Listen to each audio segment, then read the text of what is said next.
Hello everybody, this is তোফাইলক।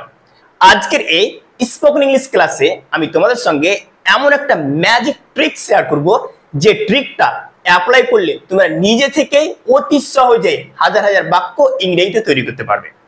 আর আজকের এই spoken English ক্লাসটা স্পেসিফিক্যালি তাদের জন্য যারা ইংরেজিতে কথা তো বলতে চায়, ইংরেজি শিখতে চায়, কিন্তু কোথা থেকে শুরু করবে, কিভাবে শুরু করবে ভেবে উঠতে পারছে না। সো আজকের এই স্পোকেন ইংলিশ ক্লাসটা একদম বেসিক লেভেলের, মানে আমরা একদম জিরো থেকে স্টার্ট করব যে কিভাবে ইংরেজিতে কথা বলা শুরু করতে হয়। So stay connected with me till the end and let's get started. Okay, আমি যে ম্যাজিক ট্রিকের কথা বলতে চাইছি সেটা হচ্ছে ট্রিক আই। আই অর্থাৎ সাবজেক্ট, আমি। মানে আমরা যখন নতুন করে ইংরেজি শেখার চেষ্টা করি, মানে ইংরেজি কিছুই জানি না বাট ইংরেজি শিখতে চাই, তখন কিন্তু আমরা নিজেকে দিয়েই প্রথমে বাক্য তৈরি করার চেষ্টা করি। যেমন আমি স্কুল যাই, আমি ফুটবল খেলি, আমি হয় একজন ডাক্তার, হ্যাঁ, আমি সৎ, আমি বুদ্ধিমান। তো আই দিয়ে স্টার্ট করি। So today's trick name is I trick. Okay, তো চলো আই ট্রিক দিয়ে কিভাবে আমরা খুব সহজে হাজার হাজার বাক্য তৈরি করতে পারি। ওকে, সো প্রথমে কি রয়েছে, আই অ্যাম, মানে আই এর পরে অ্যাম লাগিয়ে কিভাবে আমরা আমাদের সেন্টেন্স গুলোকে এক্সপ্যান্ড করতে পারি চলো দেখে। দেখো, যখন কোনো সেন্টেন্সের মানে কি দেখতে পাবে, আই অ্যাম দেখতে পাবে, তখন আই অ্যাম এর অর্থ হয়ে যাবে আমি হই। আমি হই, যেমন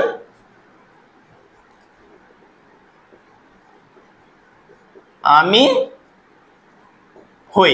ওকে, তো এবার তুমি দেখো যে আই অ্যাম দিয়ে কতগুলো বাক্য তৈরি করা যায়। দেখো, তো প্রথমে আমরা যেটা পেয়ে গেলাম যে আই অ্যাম। তো আই অ্যাম এর পরে যদি তোমরা কোনো একটা নাউন লাগাও, like a boy, a player, a doctor, তবে কিন্তু একটা বাক্য তৈরি হয়ে যাবে। যেমন আই অ্যাম আ ডক্টর, আমি একজন ডাক্তার, একটা সেন্টেন্স তৈরি হয়ে গেল। আমি হয়ে একজন ডাক্তার হয়ে গেল, আই অ্যাম আ ডক্টর। এবার দিয়ে দাও এখানে বয়।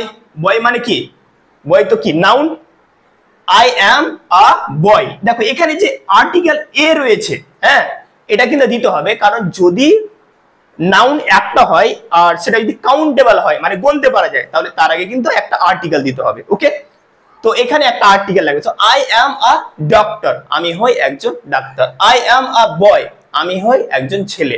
I am a player, I am a player, আমি হই একজন খেলোয়াড়। তো দেখতে পেলে যে শুধু আই এমটাকে লাগিয়ে দাও আর তারপরে যে কোনো একটা নাউনকে ইউজ করে দাও, তবে কিন্তু সেন্টেন্স তৈরি হয়ে গেল। আর তুমি দেখো এই জিনিসটা ব্যবহার করে তুমি নিজেই হাজার হাজার বাক্য তৈরি করতে পারবে। I am an engineer, I am a painter, I am a teacher, অর্থাৎ আমি হই একজন শিক্ষক। তো এইভাবে এই ট্রিকটাকে ইউজ করে তোমরা নিজে হাজার হাজার বাক্য তৈরি করতে পারবে। So always keep in mind যে আই অ্যাম এর পরে একটা নাউন লাগিয়ে বাক্য তৈরি হয়ে যায়। এবার দেখে নি আই অ্যাম দিয়ে আর কি কিভাবে বাক্য তৈরি করতে পারা যায়। ওকে, তো এবার আমাদের যে নাম্বার 2 ট্রিক্সটা রয়েছে সেটা হচ্ছে এখানেও কি থাকবে, আই অ্যাম থাকবে। বাট দেখো এগুলো কি বলতো, ডক্টর, বয়, প্লেয়ার, এগুলো হচ্ছে নাউন, কিন্তু আই অ্যাম এর পরে যদি আমরা একটা অ্যাডজেক্টিভ লাগিয়ে দিই, আই অ্যাম এর পরে যদি আমরা অ্যাডজেক্টিভ লাগিয়ে দিই, তবেই কিন্তু একটা সেন্টেন্স তৈরি হয়ে যাবে। যেমন আমরা বাংলাতে এরকম যদি বলে থাকি আমি হই সৎ, তাহলে কি হয়ে যাবে, আই অ্যাম অনেস্ট। তাহলে দেখতে পেলে আবার একটা সেন্টেন্স তৈরি হয়ে গেল, আই অ্যাম অনেস্ট। আমি দয়ালু, আই অ্যাম কাইন্ড হয়ে গেল। আমি চালাক, আই অ্যাম ক্লেভার। দেখতে পেলে এই যে এখানে দেখতে পাচ্ছ অনেস্ট, কাইন্ড, ক্লেভার, এগুলো সব কি বলতো, এগুলো সব হচ্ছে অ্যাডজেক্টিভ। ওকে, আর অ্যাডজেক্টিভের আগে আর্টিকেল বসবে না। যদি অ্যাডজেক্টিভের পরে কোনো নাউন থাকে তবেই আর্টিকেল বসবে, আর শুধু যদি অ্যাডজেক্টিভ থাকে তো কোনো আর্টিকেল বসবে না। তার জন্য এখানে যেমন এ আর্টিকেল বসেছে, কারণ এগুলো নাউন, কাউন্টেবল নাউন। এগুলো অ্যাডজেক্টিভ, অ্যাডজেক্টিভের পরে তো কোনো নাউন নেই, দ্যাটস ওয়াই এখানে কোনো আর্টিকেল বসবে না। তো সহজেই আশা করি বুঝতে পারলে যে আই অ্যাম এর পরে তোমরা যে কোনো একটা অ্যাডজেক্টিভ লাগিয়ে দাও, একটা সেন্টেন্স তৈরি হয়ে গেল। আই অ্যাম ইন্টেলিজেন্ট, আমি বুদ্ধিমান। I am smart, I am honest, I am kind, I am clever. দেখতে পেলে? তো তাহলে আমরা দুটো ট্রিক্স কিন্তু শিখে গেলাম এখানে আই অ্যাম দিয়ে। ওকে, তো মাথায় রাখো যে এগুলো হচ্ছে নাউন, হ্যাঁ, আর এগুলো কি বলতো, অ্যাডজেক্টিভ। এগুলো অ্যাডজেক্টিভ। তাহলে আমরা সহজে বুঝতে পারবো যে আই এম এর পরে নাউন লাগিয়ে বাক্য তৈরি হয় আর আই এম এর পরে অ্যাডজেক্টিভ লাগিয়ে বাক্য তৈরি হয়। এবার চলে এসো আই এম দিয়ে আর কি ভাবে বাক্য তৈরি করতে পারা যায়। দেখো আই এম দিয়ে আরেকটা বাক্য আমরা তৈরি করতে পারি, যেটা হচ্ছে আমরা জানি যে প্রেজেন্ট কন্টিনিউয়াস টেন্সে যেটা স্ট্রাকচার থাকে সেটা এরকম থাকে যে সাবজেক্ট থাকবে, তারপরে অ্যাম ইজ আর প্লাস ভার্বের সঙ্গে আইএনজি ফর্ম প্লাস আদার্স, অর্থাৎ প্রেজেন্ট কন্টিনিউয়াস, অর্থাৎ এমন একটা টেন্স যেখানে কোনো একটা কাজ বর্তমানে হচ্ছে, চলছে বা ঘটছে।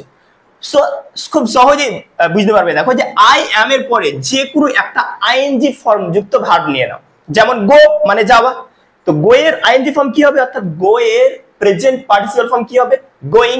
সো তুমি সেই আইএনজি ফর্মটাকে লাগিয়ে দাও ভার্বের, তবে একটা বাক্য হয়ে যাবে আই অ্যাম গোয়িং, আমি যাচ্ছি। মানে এটা একটা অনগোয়িং প্রসেসকে বোঝাচ্ছে যে কোনো একটা কাজ বর্তমানে চলছে। It's going on right now actually. I am going আমি যাচ্ছি। আই অ্যাম ইটিং আমি খাচ্ছি।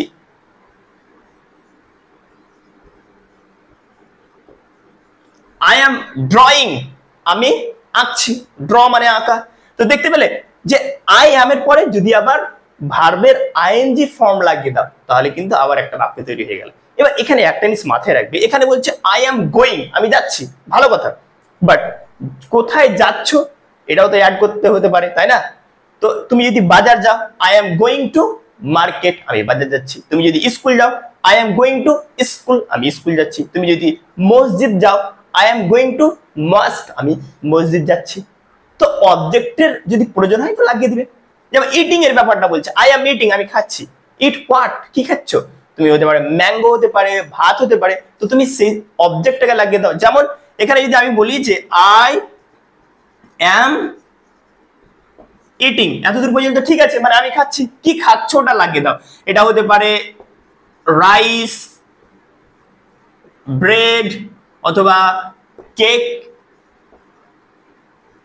বুঝতে পারলে? তো এইভাবে আই এম ইটিং রাইস আমি ভাত খাচ্ছি, আই এম ইটিং ব্রেড আমি রুটি খাচ্ছি, আই এম ইটিং কেক আমি কেক খাচ্ছি। তো অবজেক্টের যদি প্রয়োজন হয় তুমি অ্যাড করতে পারো। তো আই হোপ তোমরা এখানে 3টি স্টেপ শিখতে পারলে যে আই অ্যাম দিয়ে কিভাবে সেন্টেন্স গুলোকে মানে আমরা এক্সপ্যান্ড করলাম, তৈরি করলাম, ঠিক আছে? তো এবার আমরা পরের স্টেপটাকে নিয়ে আলোচনা করবো। ওকে, এবার আমরা আলোচনা করবো যে আই ওয়াজ দিয়ে কি কিভাবে সেন্টেন্স তৈরি করা যায়। দেখো আই ওয়াজ মানে কি হয়ে গেল, আমি ছিলাম। এখানে আমি একটা জিনিস বলে দিই যে অ্যাম এর পাস্ট টেন্স হচ্ছে ওয়াজ। তো আই অ্যাম মানে আমি হই, বাট আই ওয়াজ মানে আমি ছিলাম, বুঝতে পারলে? তো আই ওয়াজ দিয়ে কিভাবে সেন্টেন্স তৈরি করতে হয় চলে যাবে। দেখো আই ওয়াজ এর পরেও যে কোনো একটা নাউন ফর্ম লাগিয়ে দিলে একটা বাক্য তৈরি হয়ে যাবে। কিন্তু অলওয়েজ কিপ ইন মাইন্ড এই সেন্টেন্স গুলো কিন্তু কোনো অতীতকালের কথা বলবে। ইট doesn't talk about present tense or future tense, okay? It talks about the past tense, something that has happened already in the past, okay? So I was, এবার আমি তো একটু আগেই বুঝালাম যে যদি কাউন্টেবল নাউন থাকে আর যদি একটা থাকে তাহলে কিন্তু তার আগে একটা আর্টিকেল দিতে হবে। তো এখানে কি বলছে, আই ওয়াজ আ ডক্টর, এগুলো নাউন কিন্তু, হ্যাঁ? তাহলে কি আমি একজন ডাক্তার ছিলাম, মানে তুমি অতীতকালের কথা বলছো যে অতীতকালে তুমি একজন ডাক্তার ছিলে। I was a boy, আমি একজন ছেলে ছিলাম। I was a player, আমি একজন খেলোয়াড় ছিলাম, মানে অতীতকালে ছিলে। তো বুঝতে পারলে যে I was মানে আমি ছিলাম, যেটা পাস্ট টেন্সে তুমি মানে পাস্ট টেন্সের ক্ষেত্রে অ্যাকচুয়ালি ব্যবহার করা হয়। তো হয়ে গেল।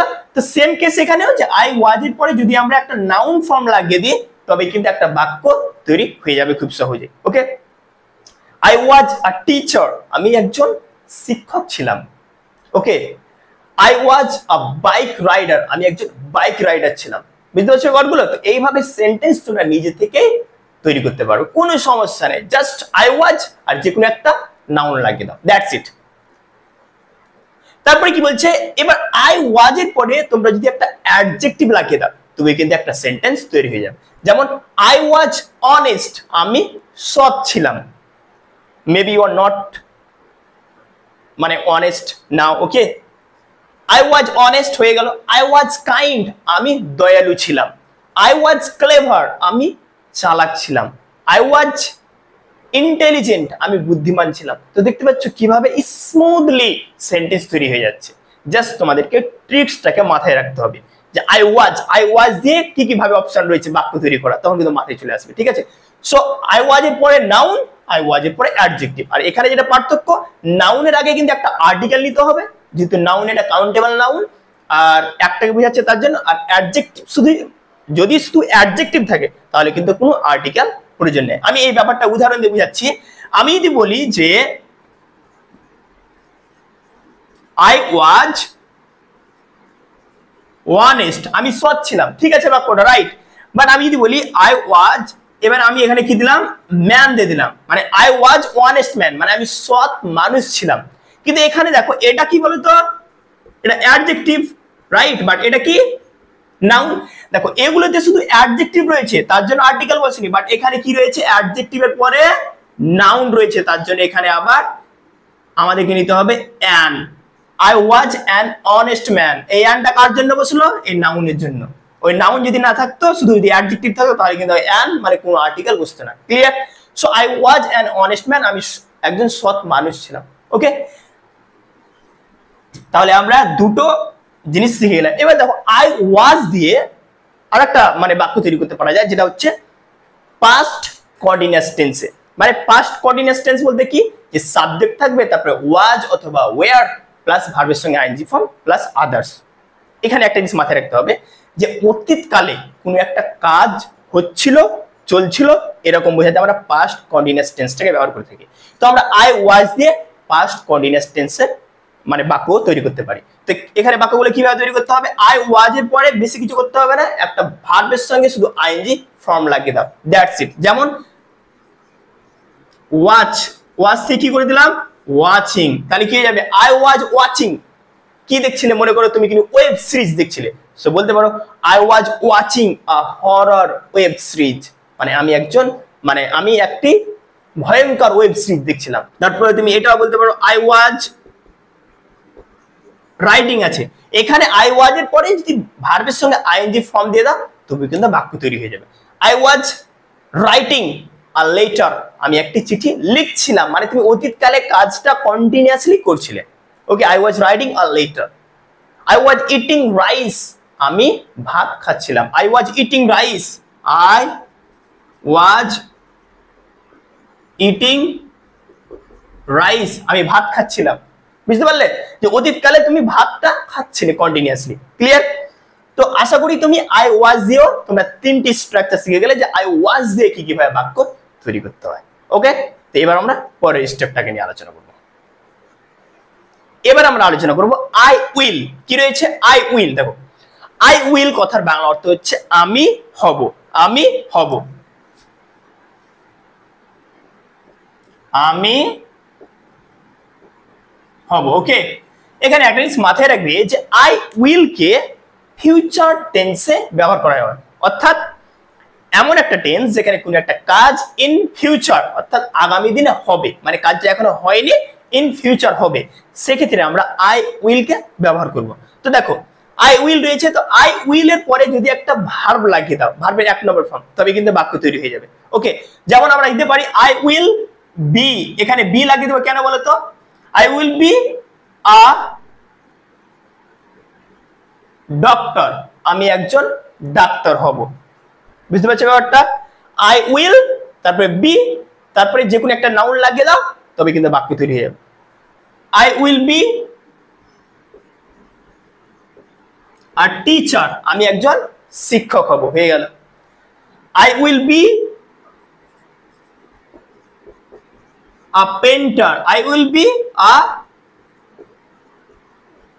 Player, I will be a pilot. দেখতে পাচ্ছ বাক্য তৈরি করা কত সহজ। তো অলওয়েজ কিপ ইন মাইন্ড যে আই উইল এর পরে যদি স্পেসিফিক্যালি মানে বি ইউজ করো, বি কিন্তু এখানে ভার্ব রাইট, আই উইল এর পরে কিন্তু একটা ভার্ব নিতে হবে। তো এখানে যে জিনিসটা বোঝার রয়েছে সেটা হচ্ছে আই উইল এর পরে যদি বি নাও, বি এর পরে কিন্তু একটা নাউন লাগিয়ে দিবে তবে কিন্তু বাক্য তৈরি হয়ে গেল। I will be a doctor, আমি একজন ডাক্তার হব। I will be a teacher, আমি একজন শিক্ষক হব। I will be a painter, আমি একজন পেন্টার হব। I will be a player, আমি একজন খেলোয়াড় হব। I will be a pilot, আমি একজন পাইলট হব। বুঝতে পারছো? বাক্য তৈরি হয়ে গেল, কোনো সমস্যা নেই, শুধু একটা নাউনকে লাগিয়ে দিবে। আর এই ব্যাপারটা আমি অলরেডি আগে আলোচনা করেছি যে নাউনের আগে কিন্তু একটা আর্টিকেল বসবে। ওকে, এবার আমরা আই উইল দিয়ে আরেক ধরনের বাক্য তৈরি করতে পারি, যেমন যে আই উইল থাকবে, তারপরে কি দিয়ে দিবে, শুধু ভার্বের 1 নম্বর একটা ফর্ম দিয়ে দিবে, দ্যাটস ইট। এখানেও বি ভার্ব, বাট এই যে বাক্যগুলি বললাম এখানে স্পেসিফিক্যালি যে নাউন লাগবে, তবে কিন্তু বাক্যটা কমপ্লিট হবে। I will be what you will be, তাই না? এখানে কিছু প্রেজেন্ট হয়েছে, তো নাউন লাগিয়ে দিয়েছি। বাট আই উইল এর পরে শুধু যদি একটা ভার্ব লাগিয়ে দিই, মানে বি বাদে যদি মানে আদার্স যেগুলো অ্যাকশন ভার্ব রয়েছে সেগুলো যদি লাগিয়ে দিই, তবে কিন্তু একটা বাক্য তৈরি হয়ে যাবে। যেমন আই উইল বাই, আমি কিনবো। কি কিনবে? মনে করো তুমি একটা সাইকেল কিনবে, তুমি বলতে পারো I will buy a cycle, আমি একটা সাইকেল কিনবো, একটা হয়ে গেল। এই যে ভার্বটা দেখতে পাচ্ছ, তো এখানে মাথায় রাখবে যে আই উইল এর পরে কিন্তু ভার্বের 1 নম্বর ফর্মটাকে ইউজ করবে। আর এটা কি বলতো, এটা হয়ে গেল অবজেক্ট। আই উইল বাই, আমি কিনবো, কি কিনবে? একটা অবজেক্টের প্রয়োজন হচ্ছে, কোন জিনিসটা কিনবে সেই জিনিসটা। তো a cycle, I will buy a cycle, আমি একটি সাইকেল কিনবো। ঠিক আছে, এবার তুমি আই উইল দিয়ে আরো বাড়াতে পারো, যেমন আই উইল ইট। ইট মানে কি? খাওয়া। আই উইল ইট, আমি খাবো। ওকে, তো এখানে তুমি কি খাবে দিতে পারো, আই উইল ইট রাইস, আমি ভাত খাবো। আই উইল ইট ব্রেড, আমি রুটি খাবো। মানে তুমি রুটিটা কিংবা ভাত এখনো খাওনি, ইন ফিউচার তুমি সেই কাজটাকে সম্পূর্ণ করবে, মানে খাবে। So I will eat rice, আমি ভাত খাবো। আই উইল ইট ব্রেড, আমি রুটি খাবো। তো বুঝতে পারছো, এগুলো কিন্তু কি হয়ে গেল, অবজেক্ট। যদি অবজেক্টের প্রয়োজন হয় তবে দিবে, আর সিম্পলি যদি বলে যে কি আমি খাবো, আই উইল ইট, আমি খাবো। ক্লিয়ার? আর এখানে যে জিনিসটা বুঝার রয়েছে সেটা হচ্ছে আই উইল, মানে আয়ের পরে উইল কেন হলো? যদি আমরা মানে গ্রামাটিক্যালি ফলো করি তো আয়ের পরে শ্যাল ব্যবহার করা উচিত, রাইট? আয়ের পরে কি ব্যবহার করা উচিত? শ্যাল। যদি আয়ের পরে শ্যাল বসে তবুও মিনিং সেম, কোনো সমস্যা নেই। বাট মডার্ন ইংলিশে কি হচ্ছে যে এখন সাবজেক্ট আয়ের পরে উইলটাকে বেশি ব্যবহার করছে, মানে ডে বাই ডে শ্যালের ব্যবহারটা ক্রমশ কমে যাচ্ছে। তো আয়ের পরে যদি উইল ব্যবহার করো নো প্রবলেম, আয়ের পরে যদি আবার শ্যাল ব্যবহার করো তা আরো পারফেক্ট, কোনো সমস্যা নেই। তোমরা দুটোর মধ্যে যে কোনো একটা ইউজ করতে পারো। ওকে, এবার হয়তো তুমি আর কিছু আরো তুমি মানে ভার্ব লাগাতে পারো। এটাও দেখো ভার্বের 1 নম্বর form. I will write, write মানে কি বলতো, লেখা। সো আই উইল রাইট, আমি লিখবো। কি লিখবে? এখানে একটা অবজেক্টের প্রয়োজন হচ্ছে, তো I will write a letter, আমি একটি চিঠি লিখবো। তো এইভাবে দেখো আই উইল দিয়ে আমরা বাক্যগুলো কত সহজে তৈরি করতে পারছি। আই উইল ভার্ব একটা লাগিয়ে দাও বাস, আর তারপরে যদি অবজেক্টের প্রয়োজন হয় দিতে পারো, প্রয়োজন না হলে না দিতে পারো। ওকে, সো আই হোপ তোমরা বুঝতে পারলে যে আই উইল দিয়ে কি কিভাবে বাক্য তৈরি করতে। আর এখানে আরেকটা জিনিস আমি বলে দিই যে আমি হব, এটা নয় যে কি উইল আছে তার জন্য আমি হবই হবে, এটা ব্যাপারটা সেরকম নয়। কিছু কিছু সেন্টেন্স রয়েছে যেখানে আই উইল এর অর্থ হচ্ছে আমি হব, আবার কিছু এখানে উইল ব্যবহার করা হয়েছে কিন্তু এখানে হব কথাটা আসবে না, মানে কোনো কাজ করব এরকম কথাটা আসবে। ঠিক আছে, বাট এটাতে কি হলো, I will be a doctor, আমি একজন ডাক্তার হব। এখানে ফের আবার আই উইল এর যেটা বাংলা অর্থ আমি হব, ওটাতে এই বাক্যগুলোতে সেম আসছে, বাট এটাতে আসছে না। ঠিক আছে, তো এটা নয় কি সবগুলো বাক্যতে আমি হব এটাই আসবে, ইটস নট লাইক দ্যাট। ওকে, তো এবার আমরা পরের স্টেপে যাই। ওকে, তো এবার আমরা আলোচনা করব আই হ্যাভ। আই হ্যাভ দিয়ে কত রকম ভাবে বাক্য তৈরি করতে পারা যায়। দেখো, আই হ্যাভ কথার বাংলা অর্থ একটা আমরা পেয়ে যাবো যে আমার আছে, বাট এটা নয় যে কি আই হ্যাভ থাকলেই বাংলা অর্থটা যে হবে আমার আছে, ব্যাপারটা কিন্তু সেরকম নয়। এটা সেন্টেন্সের উপরে ডিপেন্ড করছে যে সেন্টেন্সটা কি ধরনের। ওকে, সো আমরা দেখে নিব কখন আই হ্যাভ এর অর্থ আমার আছে হয়, আবার আই হ্যাভ এর অর্থ অন্য কিছু হয়। ঠিক আছে, সো আই হ্যাভ মানে আমার আছে। যেমন এখানে কি রয়েছে, আই হ্যাভ আ ব্যাগ, আমার একটি ব্যাগ আছে। আই হ্যাভ আ ল্যাপটপ, আমার একটি ল্যাপটপ আছে। আই হ্যাভ আ সাইকেল, আমার একটি সাইকেল আছে। বাক্য তৈরি হয়ে গেল, কিছুই নেই, একদম সেন্টেন্স তৈরি করা একদম সহজ। কিছু আছে এটাতে? Is there anything complicated to understand? No, everything is easy, simple. I have a bag, আমার একটি ব্যাগ আছে। I have a laptop, আমার একটি ল্যাপটপ আছে। I have a cycle, আমার একটি সাইকেল আছে। আর এগুলো নাউন, দ্যাটস ওয়াই এখানে একটা আর্টিকেল নিতে হবে, এই কথাটা আমি বারবার করে কিন্তু বলছি। ঠিক আছে, সো এইভাবে আই হ্যাভ এর পরে যে কোনো একটা নাউন লাগিয়ে দাও, যে জিনিসটা আছে বুঝাতে চাইছো সেই জিনিসটা লাগিয়ে দাও, হয়ে গেল। আই হ্যাভ আ শার্ট, আমার একটি শার্ট আছে। আই হ্যাভ আ মোবাইল, আমার একটি মোবাইল আছে, হয়ে গেল। এবার দেখো, তো আই হ্যাভ দিয়ে তো আমরা এক ধরনের বাক্য পেয়ে গেলাম কিভাবে সহজে তৈরি করতে হয়। এবার আই হ্যাভ দিয়ে মানে আই হ্যাভ এর পরে যদি আমরা ভার্বের থার্ড ফর্ম ইউজ করি, মানে একটা ভার্বের তিনটে ফর্ম থাকে, একটা হচ্ছে 1 নম্বর ফর্ম অর্থাৎ প্রেজেন্ট টেন্স, 2 নম্বর পাস্ট টেন্স, 3 নম্বর পাস্ট পার্টিসিপল অর্থাৎ V3। তো আই হ্যাভ এর পরে যদি আমরা ভার্বের থার্ড ফর্মটা লাগিয়ে দিই, লাইক যেমন সি মানে দেখা, saw second form, third form কি seen. So I have seen, আমি দেখেছি, একটা বাক্য হয়ে গেল। সো আমি বেসিক্যালি যেটা বোঝানোর চেষ্টা করছি সেটা হচ্ছে যে আই হ্যাভ এর পরে যদি ভার্বের থার্ড ফর্ম লাগিয়ে দাও তবে কিন্তু একটা বাক্য তৈরি হয়ে যাবে। যেমন I have bot, I have eaten. দেখো আই হ্যাভ সিন, আমি দেখেছি। এবার যদি মনে হচ্ছে তুমি কি দেখেছো, অবজেক্টের প্রয়োজন রয়েছে, তাহলে তুমি কি করবে, I have seen a tiger, আমি একটি বাঘ দেখেছি। বুঝতে পারছো? বট মানে কি, মানে বাই থেকে এসে, বাই মানে কেনা। আই হ্যাভ বট, আমি কিনেছি। কি কিনেছো? মনে করো তুমি কোনো একটা সাইকেল কিনেছো, তুমি বলতে পারো I have bought a cycle. আর সাইকেল এখানে অবজেক্টের প্রয়োজন লাগিয়ে দিলে I have bought a cycle, আমি একটি সাইকেল কিনেছি। আর এরকম ধরনের বাক্যগুলো স্পেসিফিক্যালি আমরা দেখতে পাই প্রেজেন্ট পারফেক্ট টেন্সে, যেখানে কোনো একটা কাজ অলরেডি আগে হয়ে গেছে কিন্তু তার ফলটা বর্তমান বুঝাচ্ছে। ওকে, মানে পারফেক্টলি কোনো কাজ হয়ে গেছে বুঝাচ্ছে। আই হ্যাভ ইটেন, আমি খেয়েছি। কি খেয়েছো? হতে পারে তুমি রাইস, ভাত খেয়েছো, তুমি বলতে পারো আই হ্যাভ ইটেন রাইস, আমি ভাত খেয়েছি। তো আই হ্যাভ এর পরে ভার্বের থার্ড ফর্ম বসিয়ে তুমি বাক্য খুব সহজে তৈরি করতে পারবে। Is that clear? ওকে, কোনো সমস্যা নেই। তো এগুলো সব হয়ে গেল V3। তাহলে আমরা কি দেখতে পেলাম যে হ্যাভ দিয়েও, আই হ্যাভ দিয়েও আমরা দুই ধরনের বাক্য তৈরি দেখতে পেলাম। আর এখানে দেখো আই হ্যাভ আ ব্যাগ, মানে আই হ্যাভ এর পরে যদি একটা কোনো নাউন দিয়ে দাও তাহলে সেখানে অর্থটা পাবে আমার আছে। বাট আই হ্যাভ, এখানেও হ্যাভ রয়েছে, আই হ্যাভ রয়েছে, বাট এখানে কিন্তু এই অর্থটা নেই যে আমার আছে, এরকম নেই। ঠিক আছে, এখানে হ্যাভটা অ্যাকচুয়ালি হেল্পিং ভার্ব হিসেবে ব্যবহার করা হয়েছে। দ্যাটস ওয়াই এখানে আই হ্যাভ এর অর্থ আমার আছে এরকম বোঝাচ্ছে না। ক্লিয়ার? এবার দেখো আই হ্যাড, আই হ্যাভ এর পাস্ট টেন্স হচ্ছে আই হ্যাড, অর্থাৎ আই হ্যাড কথার বাংলা অর্থ হচ্ছে আমার ছিল।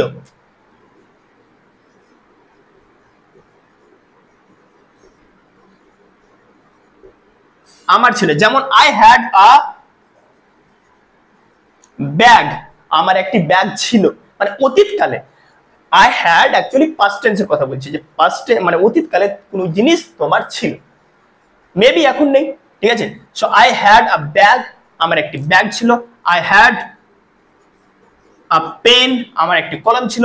আই হ্যাড আ মোবাইল, আমার একটি মোবাইল ছিল। শুধু আই হ্যাড লাগিয়ে দাও এবং যে জিনিসটা তোমার অতীতকালে ছিল সেই জিনিসটা লাগিয়ে দাও, বাক্য তৈরি হয়ে গেল, কোনো চাপ নেই। আই হ্যাড আ সাইকেল, আমার একটি সাইকেল ছিল। আই হ্যাড আ কম্পিউটার, আমার একটি কম্পিউটার ছিল। দেখতে পাচ্ছ বাক্য তৈরি করা কত সহজ। তো আমার ছিল বুঝাতে আমরা কি ব্যবহার করবো, আই হ্যাড। এবার চলে আসি আই হ্যাড এর পরে যদি, যেমন করে এখানে আই হ্যাভ এর পরে V3 লাগিয়ে বাক্য তৈরি হয়, ঠিক একই রকম ভাবে আই হ্যাড এর পরে যদি আমরা ভার্বের থার্ড ফর্ম লাগিয়ে দিই তবু কিন্তু একটা বাক্য তৈরি হয়ে যাবে। ওকে, যেমন আই হ্যাড সিন, তখন বাক্যটা কি মানে বাংলা অর্থটা কেমন হবে, আমি কোনো কাজ করেছিলাম এরকম বুঝাবে। আই হ্যাড সিন, আমি দেখেছিলাম। কি দেখেছিলে? মনে করো তুমি তাজমহল দেখেছিলে, তুমি বলতে পারো I had seen the Taj Mahal, আমি তাজমহল দেখেছিলাম, মানে অতীতকালে কাজটা পারফেক্টলি হয়ে গেছিল, এরকম বুঝাচ্ছে। ক্লিয়ার? তারপরে কি হচ্ছে, আই হ্যাড ওয়াচড দিলাম। ওয়াচড মানে কি বলতো, ওয়াচটা স্পেশালি কোনো জিনিস দেখার ক্ষেত্রে, মানে মুভি, ওয়েব সিরিজ, সিরিয়াল, এগুলোর ক্ষেত্রে ওয়াচটাকে ইউজ করা হয়। তো আই ওয়াচড আ মুভি, আমি একটি মুভি দেখেছিলাম। বুঝতে পারছো?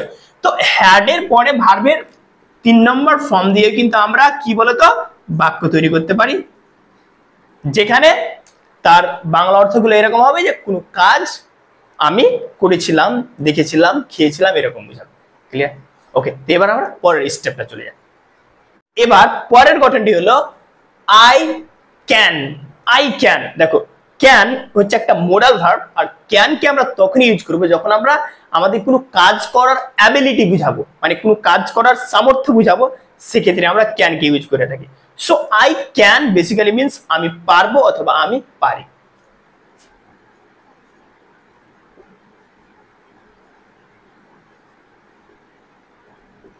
আমি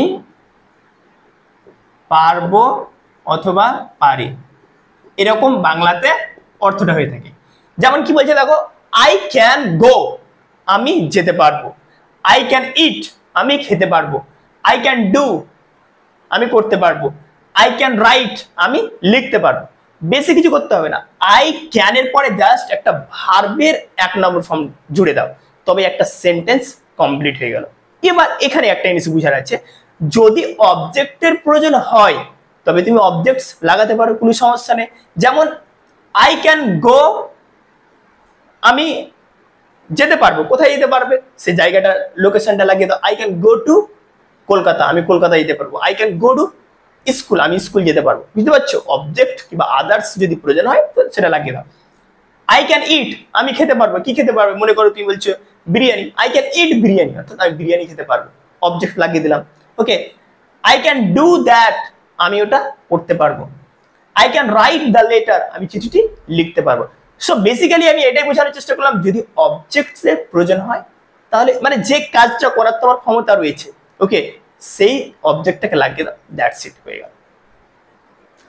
তাহলে আই ক্যান দিয়ে বুঝতে পেরে গেলাম। এবার চলে আসবো যে আই ক্যান, অর্থাৎ ক্যানের পাস্ট টেন্স কি বলতো, কুড। তো এখানে যদি বাংলা অর্থ হয় আমি পারবো, তাহলে কুড কি ক্যানের পাস্ট টেন্স হিসেবে ইউজ করা হয়, তাহলে এটা কি হয়ে গেল, পারতাম, আমি পারতাম।